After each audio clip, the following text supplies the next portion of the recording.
మన brother Vihari YouTube channel చూస్తున్న సహోదరి సహోదరులందరికీ మన ప్రభు అయిన యేసుక్రీస్తు నామంలో నా హృదయపూర్వక వందనాలు తెలియజేస్తున్నాను. ఇంకా ఎవరైనా మన ఛానల్ని కొత్త వాళ్ళు చూస్తున్నట్లయితే దయచేసి ఇప్పుడే సబ్స్క్రైబ్ చేయండి. ఈ లెంట్ సీజన్లో గుడ్ ఫ్రైడేకి ముందు వచ్చే ఆదివారాన్ని మట్టల ఆదివారం అంటారు.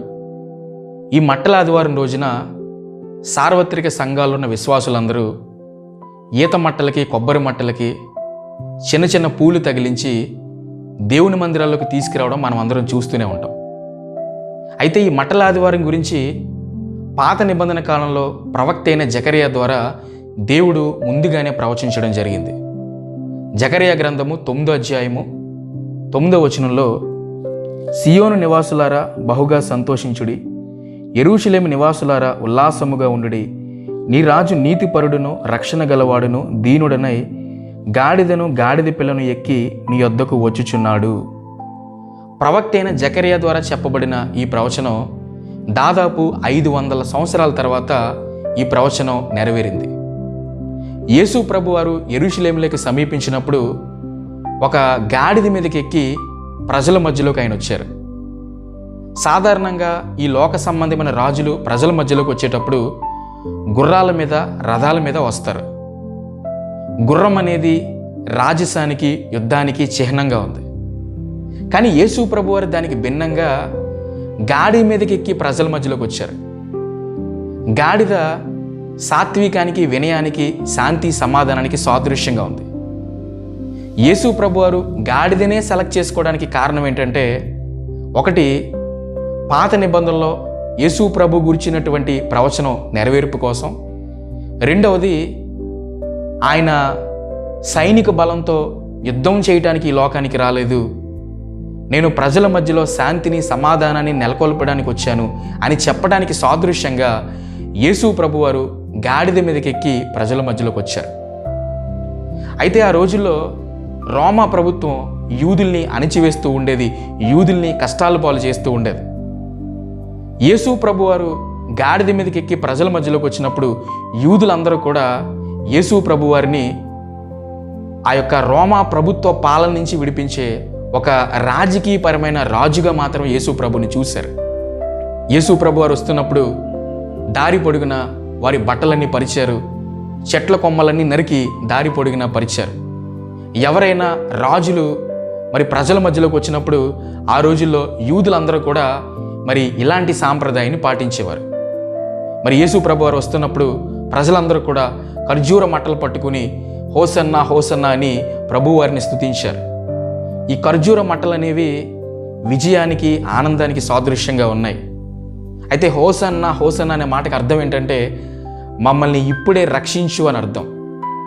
అంటే యూదులందరూ కూడా యేసు ప్రభు వారిని ఒక దేవుడిగా చూడకుండా, ఒక దేవుని కుమారుడిగా అంగీకరించకుండా, యూదులందరూ కూడా యేసు ప్రభు వారిని రోమా ప్రభుత్వం నుంచి విడిపించే ఒక రాజకీయ రాజుగా మాత్రం యేసు ప్రభుని చూశారు.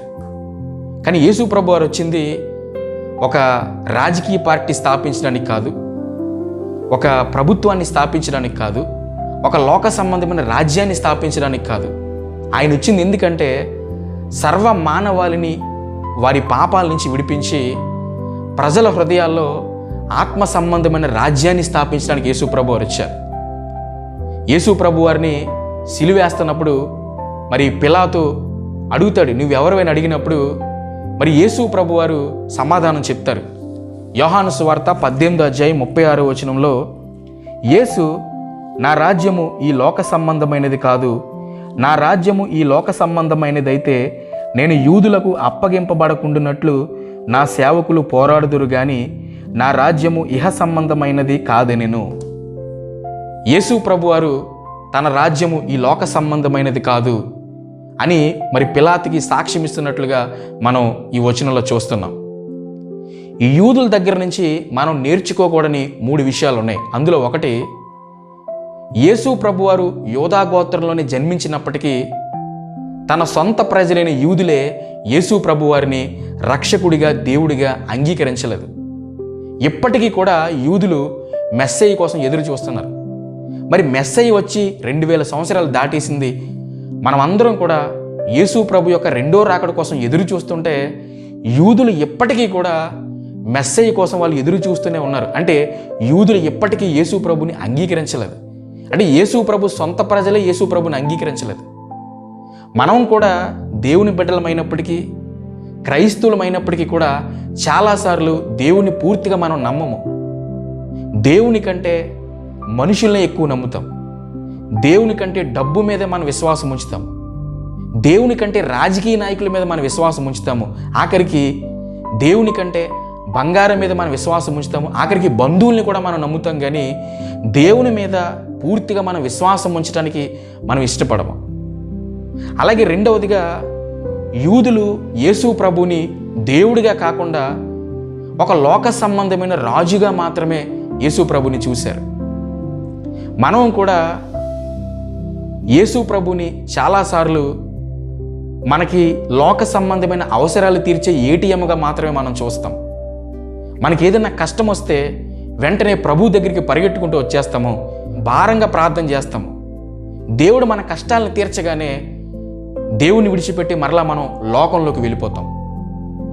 అలాగే యూదులు ఏ నోటితైతే హోసన్నా హోసన్నా అని యేసు ప్రభుని స్తుతించారో, వారం రోజులు తిరక్కముందే శుక్రవారం రోజున యేసు ప్రభు వారిని సిలువ వేయమని గట్టిగా కేకలు వేశారు. అలాగే మనం కూడా ఏ నోటితైతే దేవుని మనం స్తుతిస్తామో, మనకి ఏదైనా కష్టం వచ్చినప్పుడు అదే నోటితో దేవుని మీద సనుక్కుంటాము, అదే నోటితో దేవుని దూషిస్తాము, దేవుని బిడ్డల్ని దూషిస్తాము, దేవుని సేవకుల్ని కూడా దూషిస్తాము. కాబట్టి ప్రియమైన సహోదరి సహోదరులారా, ఈ మట్టల ఆదివారం రోజున దేవుడు మనందరికీ ఇస్తున్న సందేశం ఏంటంటే, యేసు ప్రభు వారు వచ్చింది ఈ లోకంలో లోక సంబంధమైన రాజ్యాన్ని స్థాపించడానికి కాదు, మనందరి హృదయాల్లో ఆయన రాజ్యాన్ని స్థాపించడానికి వచ్చాడు. మనందరికీ నిజమైన శాంతి సమాధానాన్ని ఇవ్వడానికి వచ్చాడు. ఈ లోకంలో కొన్ని కోట్ల మంది యేసు ప్రభుని రక్షకుడిగా అంగీకరించకుండా దేవుడికి వారి హృదయాల్లో చోటు ఇవ్వలేకపోతున్నారు. అయితే క్రైస్తవులమైన మనము కూడా దేవుని నమ్ముకుని కూడా మనకున్న బలహీనతలను బట్టి, మనకున్న వ్యసనాలను బట్టి మనము కూడా మన హృదయాల్లో దేవునికి చోటు ఇవ్వలేకపోతున్నాం. అయితే ఈ వాక్యం ద్వారా మనల్ని మనం పరిశీలించుకుని, మనల్ని మనం సరిదిద్దుకుని, దేవునికి గనక మన హృదయంలో చోటిస్తే దేవుడు మన జీవితాల్లోకి వస్తాడు. దేవుడు మన జీవితాల్లోకి వచ్చినప్పుడు మాత్రమే మన జీవితాలకి నిజమైన శాంతి సమాధానం అనేది ఈ లోకంలో మనం పొందుకుంటాము. మరొక్కసారి మీ అందరికీ మట్టల ఆదివారం శుభాకాంక్షలు తెలియజేస్తున్నాను.